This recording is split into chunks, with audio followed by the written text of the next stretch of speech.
A Segunda Guerra Mundial terminou oficialmente em setembro de 1945, mas já em maio daquele ano, a queda da Alemanha nazista anunciava o fim de uma era sombria na Europa. Enquanto o mundo respirava aliviado após anos de batalhas devastadoras, figuras históricas como Winston Churchill e Harry Truman decidiram visitar pessoalmente os escombros de Berlim para testemunhar o legado destrutivo do Terceiro Reich. Neste vídeo, você descobrirá os dramáticos acontecimentos no bunker onde Hitler passou seus últimos dias e como as tropas soviéticas assumiram o controle da cidade arrasada. E fique até o final, pois o que Churchill e Truman viram no local exato onde Hitler morreu deixou-os profundamente impressionados e mudaria para sempre sua visão sobre os horrores do nazismo. Antes de começar, estamos rumo à meta de 1 milhão de inscritos. Parece muito, mas com a sua ajuda, chegaremos lá. Se inscreva agora, deixe o like e faça parte dessa história. A rendição da Alemanha. Com a rendição incondicional da Alemanha nazista nos primeiros dias de maio de 1945, a cidade de Berlim encontrava-se em ruínas, completamente devastada pelos incessantes bombardeios e pelo avanço das tropas soviéticas. As ruas estavam repletas de escombros, prédios inteiros haviam sido destruídos e a população civil enfrentava um cenário de desolação extrema. Sob o domínio do Exército Vermelho, a capital alemã testemunhava o desfecho de um dos conflitos mais brutais da Segunda Guerra Mundial. A conquista da cidade pelos soviéticos foi resultado de uma das batalhas mais sangrentas da guerra, marcada por intensos combates urbanos, destruição em larga escala e um alto número de baixas em ambos os lados. A resistência alemã, embora determinada, foi incapaz de conter o avanço do Exército Vermelho, que cercou a cidade e eliminou as últimas defesas nazistas em uma luta feroz que se estendeu por vários dias. O avanço das tropas soviéticas culminou na captura de pontos estratégicos da cidade, incluindo o complexo da Chancelaria do Reich, sede do governo nazista, e o Führerbunker, abrigo subterrâneo onde Adolf Hitler passou seus últimos dias. No dia 2 de maio de 1945, as forças soviéticas finalmente tomaram o bunker, pondo fim a qualquer possibilidade de resistência organizada dentro de Berlim. As forças nazistas restantes estavam fragmentadas, e a maioria dos oficiais de alta patente já havia fugido ou cometido suicídio para evitar a captura. Para os soviéticos, a tomada do bunker representava não apenas a consolidação da vitória sobre o nazismo, mas também um troféu simbólico da derrocada do Terceiro Reich. No interior do bunker, um dos principais objetivos da inteligência soviética, especialmente da NKVD, era confirmar de maneira inquestionável o destino de Hitler e de sua companheira, Eva Braun. Segundo relatos de testemunhas, ambos haviam se suicidado em 30 de abril de 1945. Hitler com um tiro na cabeça e Eva Braun por envenenamento. E seus corpos foram queimados no pátio próximo à saída de emergência do bunker, seguindo ordens do próprio ditador para evitar que seus restos caíssem nas mãos dos inimigos. No entanto, Joseph Stalin, líder da União Soviética, demonstrava grande ceticismo quanto a essa versão, temendo que Hitler tivesse escapado e estivesse escondido em algum local remoto. Para dissipar qualquer dúvida, os soviéticos iniciaram uma investigação minuciosa, interrogando sobreviventes do bunker, coletando depoimentos de oficiais nazistas capturados e analisando os restos mortais encontrados no local. O sigilo imposto pelas autoridades soviéticas em relação ao bunker e aos restos de Hitler refletia não apenas a desconfiança de Stalin, mas também uma estratégia política para controlar a narrativa sobre o destino do ditador nazista.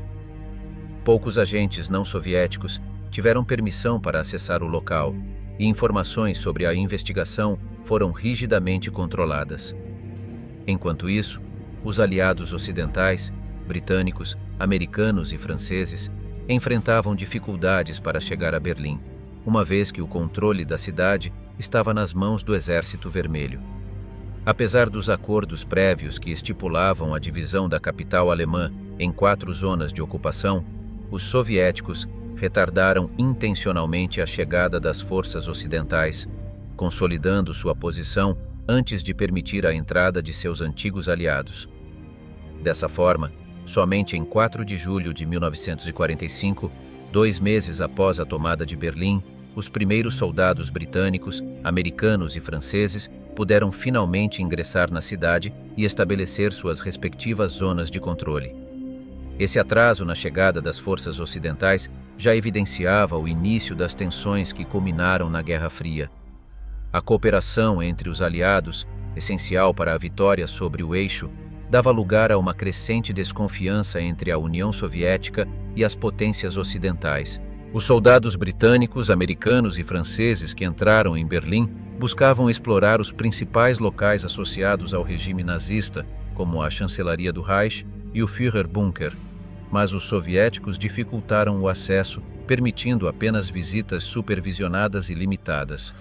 Quando finalmente puderam entrar no bunker, os ocidentais encontraram um cenário de destruição e abandono.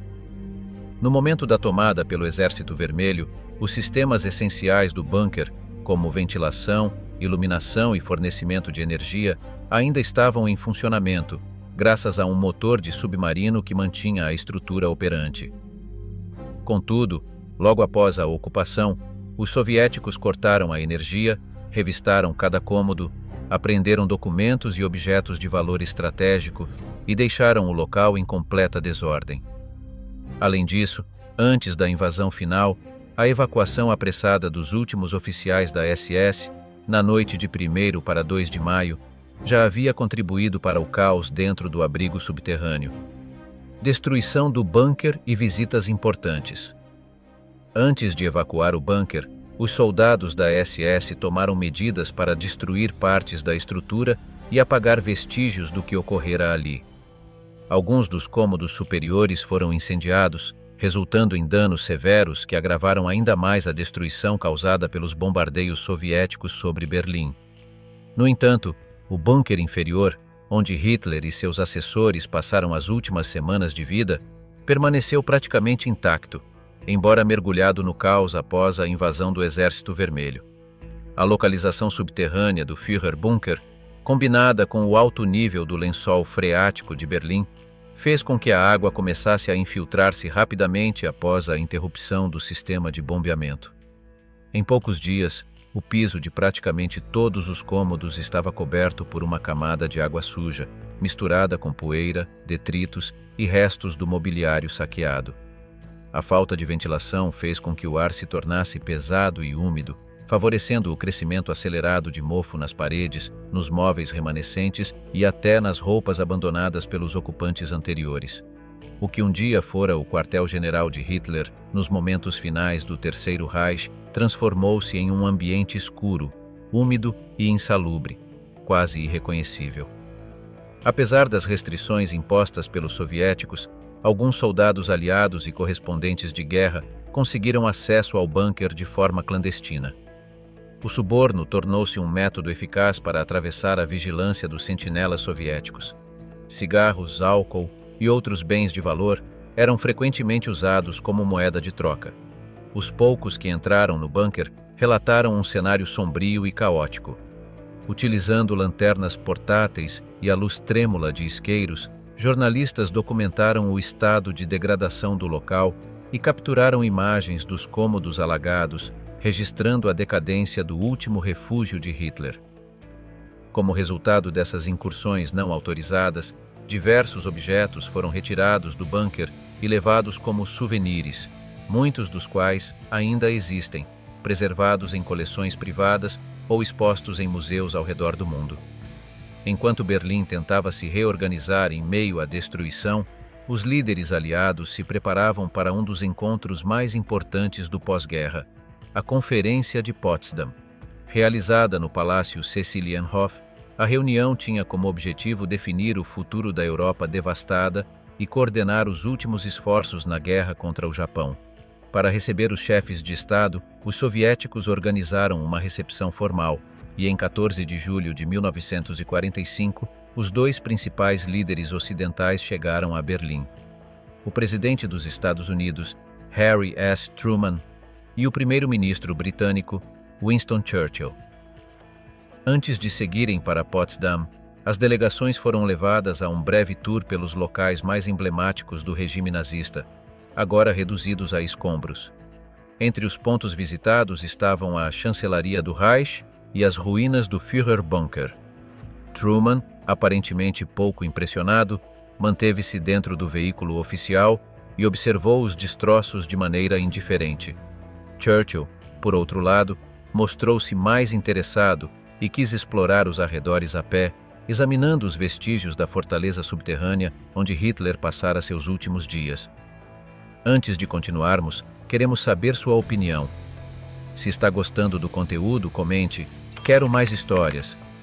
Isso nos ajuda a alcançar mais pessoas e nos motiva a trazer cada vez mais vídeos como este. E não se esqueça, inscreva-se no canal, ative o sininho para receber as notificações quando os novos vídeos forem postados e deixe o like para fortalecer o nosso trabalho. Tudo certo? Preparado? Então vamos voltar à visita de Churchill ao bunker de Hitler.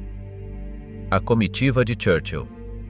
Ao lado do presidente Truman, Winston Churchill viajou para a Alemanha, acompanhado por uma numerosa comitiva, composta por altos oficiais militares, diplomatas e membros de sua família. Entre os mais próximos estavam sua filha Mary Churchill, que servia no Serviço Territorial Auxiliar, e o marechal de campo Sir Harold Alexander, veterano de importantes campanhas na Itália. Além deles, a delegação britânica incluía generais, brigadeiros e seu médico pessoal, Lord Moran, assim como o secretário de Relações Exteriores, Anthony Eden, figura central nas negociações diplomáticas que moldariam o pós-guerra. Ao chegar a Berlim, Churchill demonstrou seu caráter destemido ao optar por um meio de transporte pouco convencional para um líder de sua estatura. Sentado no banco do passageiro dianteiro de um jipe da Polícia Militar Real, percorreu as ruas destruídas da capital alemã. Diferente de Truman, que mantinha uma postura mais reservada, Churchill parecia interessado em observar de perto a cidade devastada pelo conflito. Vestia seu uniforme de coronel honorário do 4º e 5º Batalhão Cinque Ports do Regimento Real de Sussex, título que detinha desde 1941. Apesar da informalidade do transporte, sua aparência era imponente, destacando-se pelo brilho das medalhas que ostentava, símbolos de suas experiências como militar e correspondente de guerra nas décadas anteriores. A segurança em torno de Churchill era relativamente discreta, limitada a soldados britânicos, policiais militares e alguns membros de sua equipe de confiança. O controle das ruas estava nas mãos do Exército Vermelho e a visita não havia sido anunciada publicamente. Assim, à medida que o jipe avançava pela cidade, civis alemães começaram a perceber a presença do primeiro-ministro britânico. Para eles, Churchill não era apenas um dos vencedores da guerra. Era a personificação do inimigo que, durante 6 anos, os nazistas retrataram como um adversário feroz e inflexível. No entanto, a reação popular foi surpreendente. Ao chegar em frente à chancelaria do Reich, na Wilhelmstrasse, Churchill desceu do veículo e caminhou em meio a uma multidão silenciosa e abatida. Em suas memórias, ele descreveria aquele momento com um misto de reflexão e emoção. Quando saí do carro e caminhei entre eles, exceto por um velho que balançou a cabeça em desaprovação, todos começaram a aplaudir. Meu ódio morreu com sua rendição e fiquei muito emocionado com suas demonstrações, assim como com suas expressões abatidas e roupas esfarrapadas. Essa recepção inesperada contrastava com a narrativa de guerra, na qual Churchill era visto como o símbolo da resistência britânica contra o Terceiro Reich. Agora, diante dele, não estavam mais os soldados da Wehrmacht ou oficiais nazistas, mas sim cidadãos comuns, exaustos, famintos e despojados de tudo. Para muitos, aquele não era um encontro com um líder vitorioso, mas sim com uma figura histórica cujo nome estava diretamente ligado ao destino de suas vidas nos últimos anos. Após esse momento carregado de simbolismo, Churchill e sua comitiva entraram nas ruínas da chancelaria. O grupo percorreu seus corredores destruídos, passando por salões outrora grandiosos, agora reduzidos a entulhos e cinzas. Os bombardeios aliados, somados à intensa batalha travada em Berlim, haviam transformado o coração do governo nazista em um cenário de destruição total. O saque soviético completou o trabalho, deixando a estrutura completamente devastada. A caminhada pelos destroços e o futuro. Os outrora suntuosos salões da chancelaria do Reich haviam se transformado em uma paisagem de destruição absoluta. No lugar da elegância e da ostentação que um dia marcaram o coração do governo nazista, agora restavam apenas pilhas de escombros, pedaços de móveis quebrados, equipamentos militares danificados e decorações despedaçadas espalhadas pelo chão. Winston Churchill, apoiando-se em sua bengala de ponta dourada, avançava lentamente pelos corredores devastados, tragando seu charuto com uma expressão contemplativa. Ele pouco falava, absorvendo silenciosamente o que via ao seu redor. Ao entrar no imenso escritório que um dia servira como centro do poder de Adolf Hitler, Churchill deparou-se com um cenário ainda mais impressionante. 2 lustres luxuosos haviam caído do teto e jaziam destroçados sobre o chão coberto de entulho. A grande mesa do Führer estava tombada de lado, cercada por papéis rasgados, documentos queimados e medalhas de ferro espalhadas sem qualquer organização. O primeiro-ministro britânico, com um olhar atento, abaixou-se para remexer nos objetos abandonados, enquanto os guias soviéticos falavam incessantemente, fornecendo detalhes sobre os últimos dias do ditador alemão. Churchill, no entanto, pouco reagia às explicações, parecendo imerso em seus próprios pensamentos. Após alguns minutos, o grupo prosseguiu até a entrada do bunker de Hitler. Para acessá-lo, era necessário passar por um túnel subterrâneo, seguido de lances de escadas dentro da própria chancelaria. A descida era iluminada apenas pelos feixes irregulares das lanternas elétricas dos soldados soviéticos, projetando sombras distorcidas nas paredes úmidas e gotejantes. O ar ali dentro era denso, carregado de um cheiro de mofo e umidade, tornando o ambiente opressivo e desconfortável. Era um dia quente de julho, e Churchill, cuja saúde já não era das melhores, começou a sentir o peso da longa caminhada e do ambiente claustrofóbico. A cada degrau escorregadio, coberto por detritos e infiltrações, a dificuldade aumentava. Ele conseguiu descer parte do caminho, mas ao ser informado de que ainda restavam mais 2 lances de escada até o nível inferior do bunker, o mesmo onde Hitler passara seus últimos dias, decidiu interromper a visita. Enquanto sua filha Mary Churchill e alguns membros da delegação continuaram a descida até o último refúgio do ditador nazista, Churchill foi conduzido de volta à superfície por uma rota diferente. Ele emergiu pela saída de emergência do Führerbunker, exatamente a mesma passagem por onde, meses antes, o corpo de Hitler fora carregado para ser queimado no jardim da chancelaria. Ao sair, sentiu-se momentaneamente desequilibrado e foi amparado por um sentinela soviético, que segurou seu cotovelo com firmeza.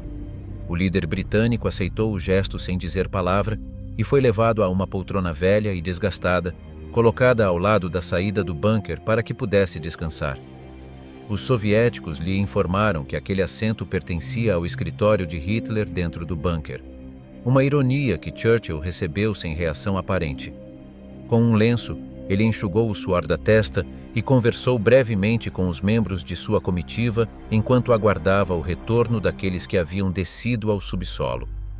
Após algum tempo, sua filha e os demais reapareceram, narrando o que haviam visto lá embaixo. Os aposentos deteriorados, os móveis cobertos de mofo, as poças de água marrom acumuladas no chão e o cheiro pútrido de um lugar que fora abandonado às pressas. Churchill então caminhou alguns passos até um buraco raso no solo, o local onde, segundo os soviéticos, os restos carbonizados de Hitler e Eva Braun haviam sido enterrados. Ele parou diante do espaço irregular no chão, cercado por latas de combustível vazias e cravejadas de balas, as mesmas utilizadas na tentativa de incinerar os corpos. Por um breve momento, ficou ali, imóvel, observando a cena. Então, sem dizer nada, girou nos calcanhares e se afastou abruptamente. Os dias seguintes foram tomados pela Conferência de Potsdam, onde Churchill se reuniu com Joseph Stalin e Harry Truman para discutir o futuro da Europa e a guerra contra o Japão. No entanto, seu tempo como primeiro-ministro estava chegando ao fim. 10 dias depois, as eleições no Reino Unido trouxeram um resultado inesperado. Churchill foi derrotado e substituído por Clement Attlee, encerrando seu governo durante a transição para o pós-guerra. E aí, o que achou do vídeo de hoje? Já conhecia essa visita de Churchill a Berlim? Deixe seu comentário. A Segunda Guerra Mundial transformou o cenário político global e o avanço do comunismo foi uma das grandes consequências desse período. Um exemplo marcante foi a Romênia, que viveu sob a ditadura de Nicolae Ceausescu. Enquanto o líder desfrutava de uma vida de luxo, a população enfrentava pobreza extrema, até que em 1989 uma revolta histórica mudou tudo. Essa história fascinante está dividida em 2 vídeos aqui no canal e o primeiro já está aparecendo na sua tela. Clique agora e descubra como era a vida sob esse regime.